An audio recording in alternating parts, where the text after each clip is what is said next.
Welcome to Talk Show Promise Bangladesh, sponsored by Crown Cement. Today our guest is Munshi Faiz Ahmad. Well, Mr. Ambassador Faiz Ahmad, how are you? Fine, thank you. And thank you for having me with you today. Well, we would like to talk on geopolitics, because you know very well, during this day, the geopolitics is a very, very famous term in Bangladesh. So what is your explanation about the geopolitics? Well, yes, geopolitics is a very popular word, not only in Bangladesh, but throughout the world. People really like to use it whenever they have an opportunity, or even when they don't have an opportunity. But I personally think that this word geopolitics, I think we should get beyond it. Geopolitics, the moment you say geopolitics, it means geography and politics. Politics is power or influence, and geography is your location. So using your location, you use it or somebody else uses it for power and influence. And that is geopolitics. And the moment you talk about power and influence, you try to have power and influence over somebody and against somebody. And that creates a kind of conflict. And that is what we want to get out of. We want to get beyond conflict. Bangladesh's foreign policy, the most important principle of Bangladesh's foreign policy is, as enunciated by the father of the nation, Bangabandhu Sheikh Mujibur Rahman, friendship with all, malice to none. But the moment we talk about geopolitics, this tenet goes out the window. So I think we should think twice. But we can't help it, because the whole world is preaching and practicing geopolitics. And so Bangladesh is located in a particular place geographically, and that place has its importance, strategic importance. If you have a lot of influence here, a lot of control here, control is a word I'm not using very happily, but still people try to, when they have influence, they have some control. And so people would like to use Bangladesh's location to have influence in the region. Bangladesh is located in the middle of two very important regions. One is Southeast Asia, the other is South Asia. We are both Southeast Asian and South Asian because we are in the middle. And so that is a very prized, very important location. And also we are located on top of the Bay of Bengal. Bay of Bengal has a lot of importance for trade and commerce, connectivity and all. And we sit on top of it. Anybody that wants to go into the further north, they have to either go through Bangladesh or India or Myanmar. So if somebody has access to the land area beyond Bangladesh and Myanmar and India through all these three countries, then they are very happy. So Bangladesh has a very special position here. Bangladesh's size in terms of population, Bangladesh has a very sizable market. So everybody wants to have the benefit of this market. They want to sell their products to this market. So three things here: location, the economic development, socio-economic development, the pretty fast socio-economic development that we've been achieving for the last 2 decades or more. And the other one is the size of the market. And because of the economic development, the market is becoming more and more lucrative, because people's purchasing power is increasing every day. And therefore, just let me finish this point. Therefore, people are trying to come here for the market. But when we talk about the economic development, it also creates new opportunities of further economic development, because we have huge opportunities. Everybody is talking about the future of Bangladesh, and that future needs a lot of investment. And when people invest, they get profit out of it. So when people invest here, we benefit, the people who invest also benefit. So all these things attract a lot of attention, and then people want to come here to invest, they want to come here to sell, and they want to also come here to have influence in the region. Like we are talking about the Japanese interest in Bangladesh. Recently, Prime Minister was in Japan, and Japan has been talking about how they are developing the Matarbari port, the deep sea port, and they want to use it not only for Bangladesh and Japan relations and trade, but they want to go beyond Bangladesh into the northeastern parts of India. So this is how, you have to think beyond that connectivity and maybe even further beyond in the future. So those are the reasons. Those are what I think are important aspects of the geopolitical importance of Bangladesh, relevance of Bangladesh. Well, thank you very much. You are talking about the geopolitics in terms of basically India and America. Well, you had been to China for a long 6 years as ambassador. What is your understanding of China? Well, I think everybody appreciates that China has been the fastest growing country in the world for a long, long time, for 3-4 decades. And that in itself is a miracle. And the speed at which they developed for 20 odd years or even more, 30 years, they have developed at faster than 10%, faster than double digit. I mean, they have been growing at double digit pace. So that is excellent. And why is it so important? Such a big population, such a big country, population wise and also size wise, and also in terms of geographical variety, because it contains a lot of climatic differences throughout the country, high mountains like Everest and other mountainous areas, rivers, big rivers like Yangtze and the Yellow River. So these things are there, and that they create a lot of economic opportunities, and the fast growth creates a lot of economic opportunity. And when 130 how many 130 billion is it? More than 140 up. People in Bangla, in Bengali counting, we say 130 crores. 30 to 40 crores. So that is, so it's not billion, it's more than that. More than that. 130 crores. So that is very important. Such a huge country. Of course, recently we are told that India's population has overtaken the Chinese population. That's fine, but that is something to reckon with. And when such a big population grows so fast, creates immense economic opportunities. And it happened also not only just because of the Chinese efforts, but also because China opened up the country in the late 70s. Starting in the late 70s, they opened up the economy, and they reformed their economy. And through those reforms, they created a situation where this was possible. This high economic growth was possible, and investment came in from outside because of the opening up. And this investment not only brought capital, but also brought in a lot of technology with it. And so now China has become one of the largest, or one of the, how should I say, most advanced country in terms of technology. And the West has been afraid of Chinese technological advance, and therefore they have been putting all kinds of barriers on Chinese technology companies, Haier and others. So this shows how, I mean, their growth has also created a kind of fear in others.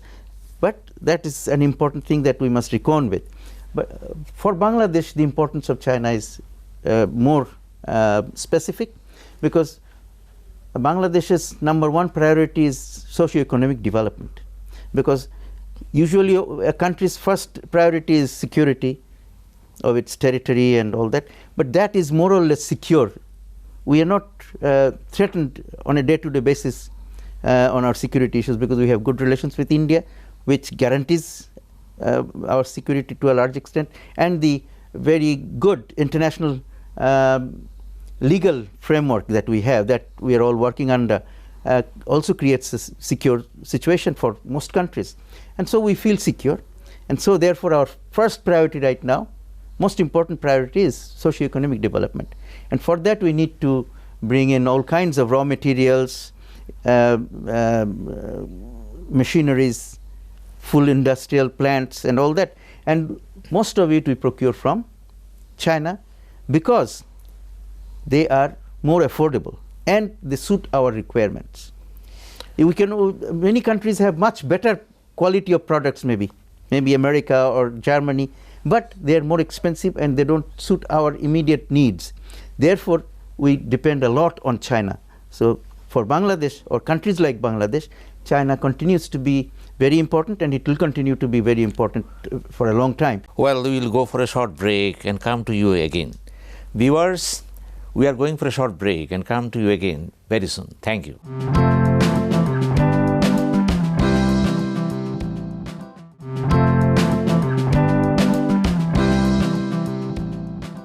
Viewers, we are back again. We are having talks with Munshi Faiz Ahmad, Bangladesh ambassador to China. Yes, Mr. Faiz Ahmad, we are having talks on China.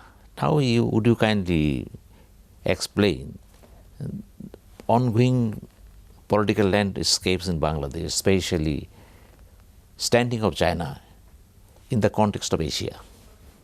Well, I was just talking about how China is important to Bangladesh and other countries in a similar situation like Bangladesh, looking for strong socioeconomic development and growth. And we're looking for a partner who's suitable for these. And of course, we have, China is not the only partner, we have other partners as well. Japan is a very important partner, Korea is an important partner, India is a very important partner, so is US a very important partner, particularly in terms of our export destination, as an export destination. But then for the rest of Asia, if you look at the other countries in Asia, everybody has very strong trade relations with China. China is the largest trading partner of more than 130 countries in the world, and most of them are, most of the Asian countries are among them, including India. Although India and China has various kinds of difficulties, particularly regarding their border issues, but otherwise both the countries are very interdependent in terms of economy, in terms of trade and commerce. Having said that, like if you are looking at Southeast Asia, there all the countries have excellent trade relations with China. And the other day we had this Indian Ocean Conference in Dhaka. If you have been following that, then you would have noticed the Singaporean representative there. He was a minister, a junior minister of foreign affairs perhaps, and he said something very interesting.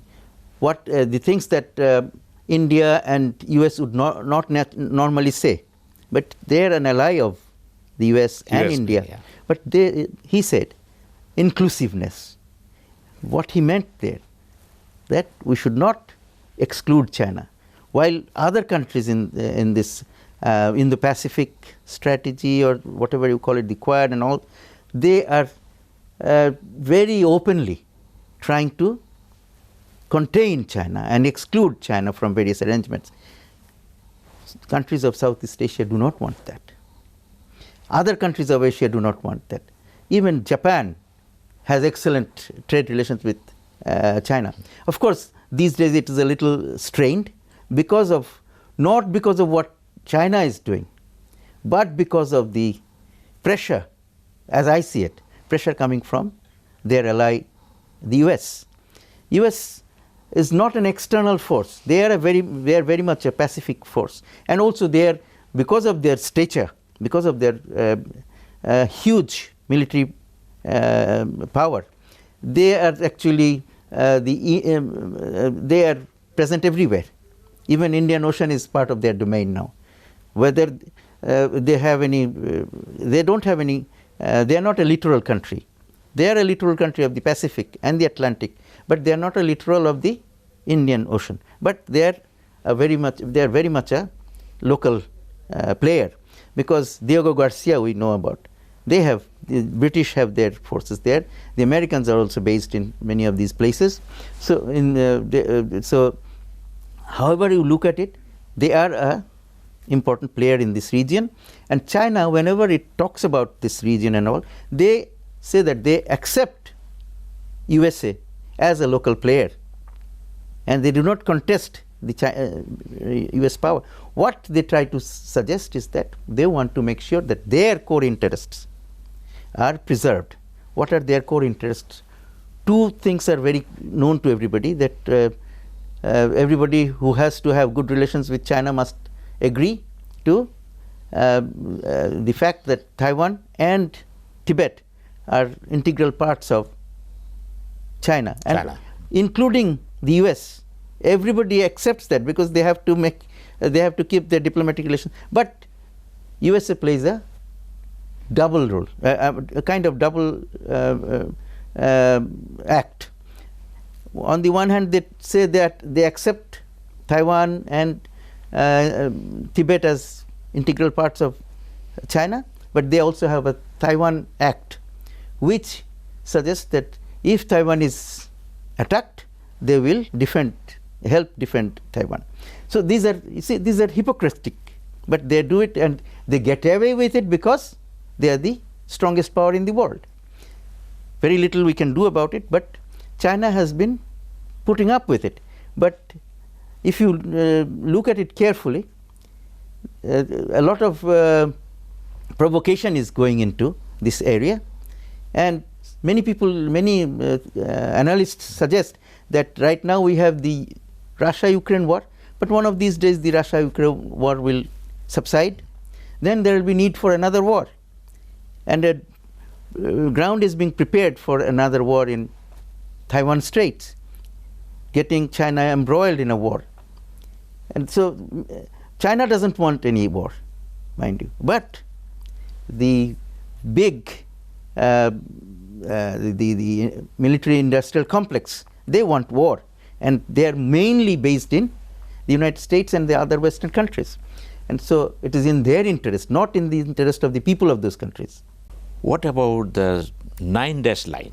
Exactly, that is just a imaginary situation, that because all these islands fall in those within those lines.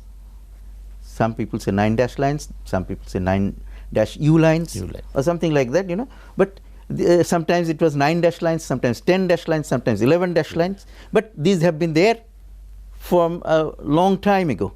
If you go into the history, the other day I was checking up in Google. It says at least since before 1930. But the law of the sea came into being in 82. 82, as you said, yeah. So since then only other countries like Vietnam and others have been claiming. Japanese claim to the Diaoyu Islands in the East China Sea are also very recent. And it was an American mischief that created this problem, because originally these islands belonged to Taiwan or China. And Taiwan was after the division, after the defeat of the nationalist forces came to Taiwan, and these islands were under their control. And in the Second World War, the Japanese took over these islands from the Taiwanese or from the nationalists, from the Chinese. And after the Second World War, the Americans, after the Japanese were defeated, Americans took over the control of these islands as a trust territory under the UN arrangement, under under whatever decisions were taken to end the war. Under those agreements, this was given to the US to administer for the time being. After certain period, when the trust period was over, the Americans handed it over to Japan instead of to Taiwan. If they had handed it over to Taiwan, then this problem wouldn't be there. But they did not, and so it was. Many people think that it was done deliberately to create a problem. And so, because we know US doing these things in other parts of the world, so it's possible that the kind of assessment made by certain people that this was done deliberately, it could be right, it could be true. And that shows how mischievous these people are. Of course, I don't say that everybody in America is mischievous, but there have been American governments who have done all kinds of mischiefs. And not only that, they have also, I mean, they have been some of the people, they have targeted leaders in other countries, and now they talk about a lot of human rights and democracy and all that. Well, we'll come to this point, and we are going for a short break again. Okay. Well, viewers, we are going for a short break, and we'll come back to you very soon.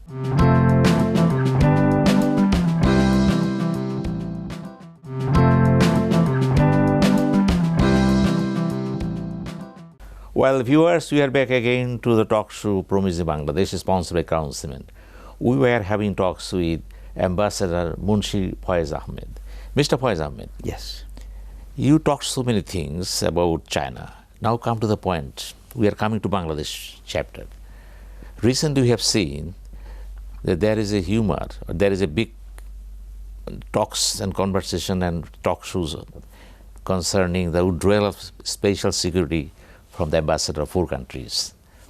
And even the American Washington, from the White House, there is a statement from concerned officer that they would like to see the Vienna Convention is followed duly. Do you think the Vienna Convention has been violated? Not at all.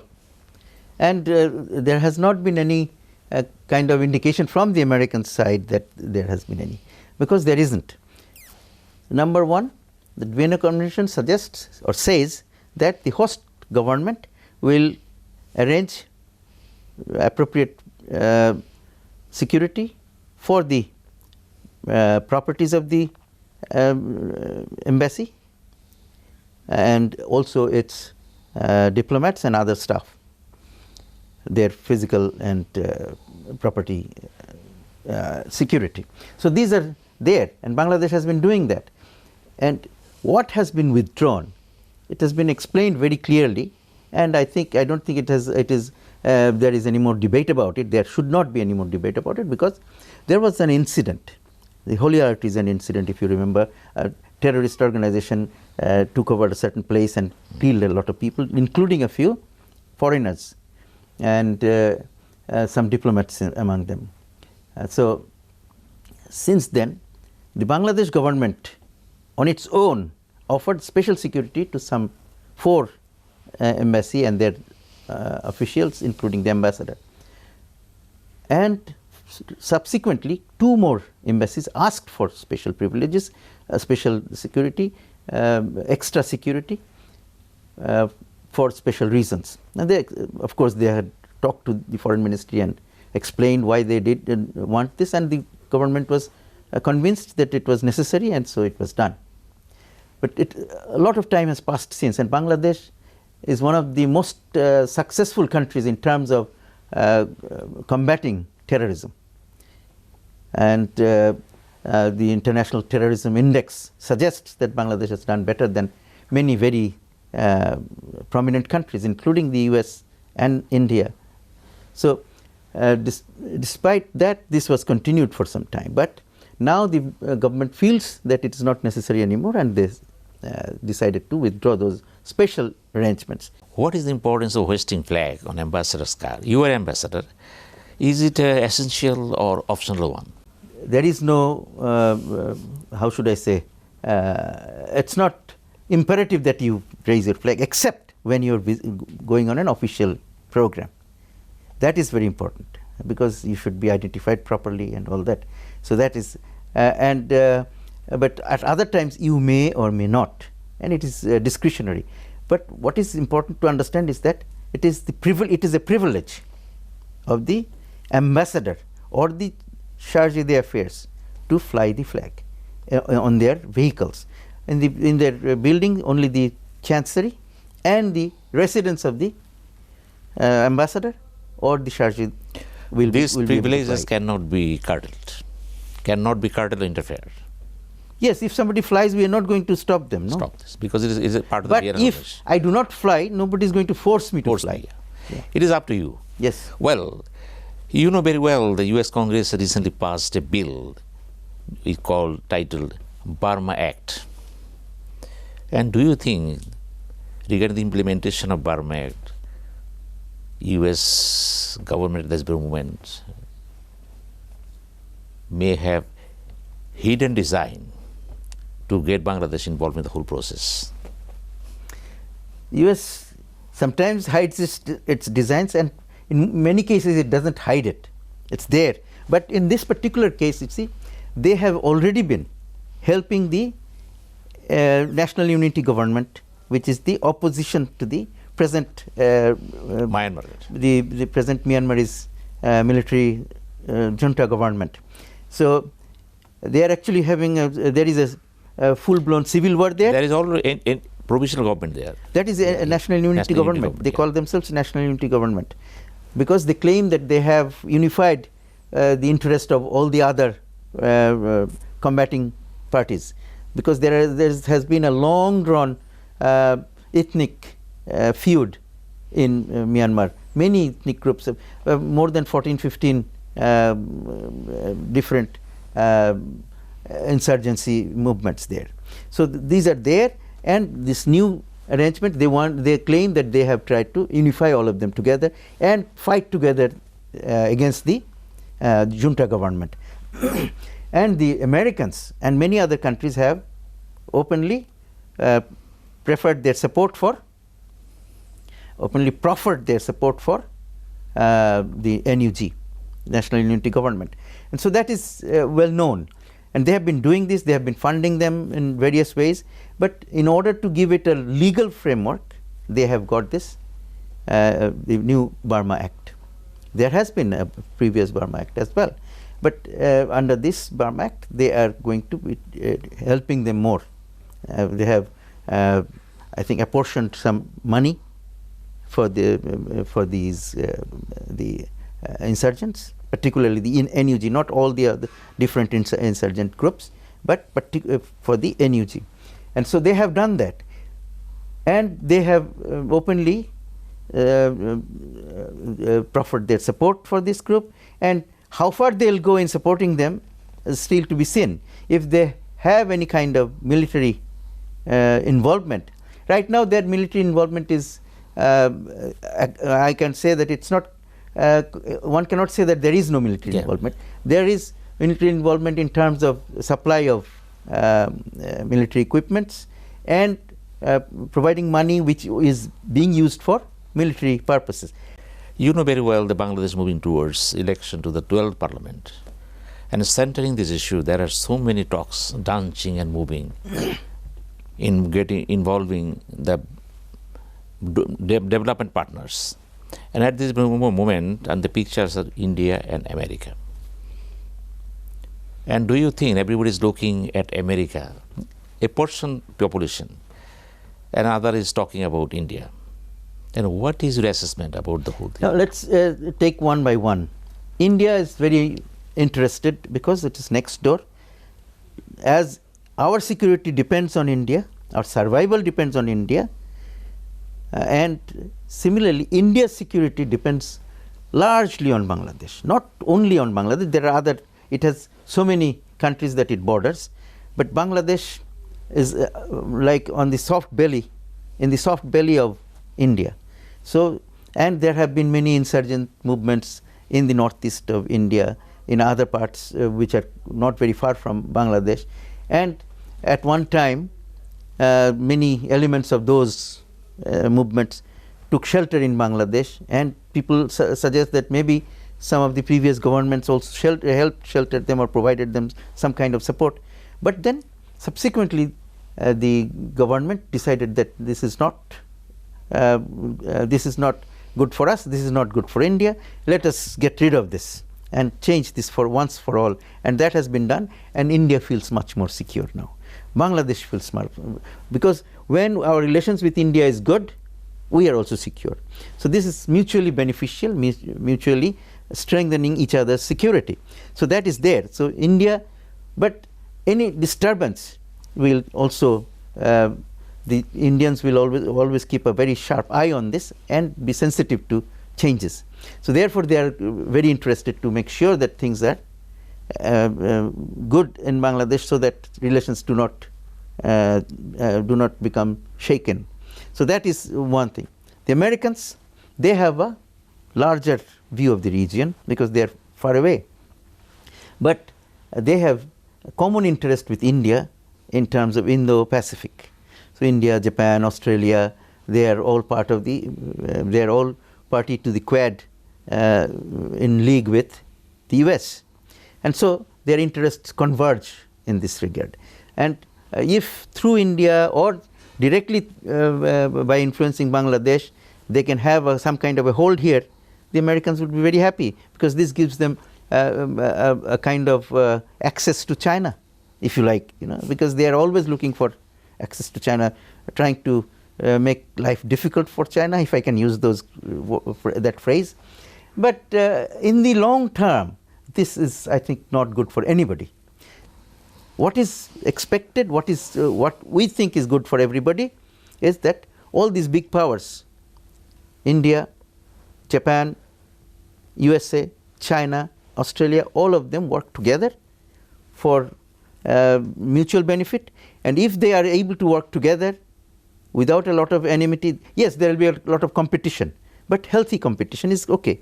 But confrontation is not okay. Conflict is not okay. Once they have this kind of relationship, that is good for countries like Bangladesh, because we can benefit from all of these countries together. Thank you very much. Thank you very much, Ambassador Faiz Ahmad. You talked so many things on the questions and asking, we are exchanging each other. And we'll meet you very soon again. Thank you. On the same dais, on the same chair. Thank you very much for having me. Thank you. Well, viewers, we are having talks with our ambassador to China, Mr. Faiz Ahmad. And he was talking on so many things about China, Bangladesh, China, America, China, India, China, Asia. And we candidly and very frankly, he explained and discovered so many things, and he passed to you. And this is up to you to analyze and judge what he said. And our responsibility is to pass it to you. And thank you very much. Meet you again very soon. Thank you.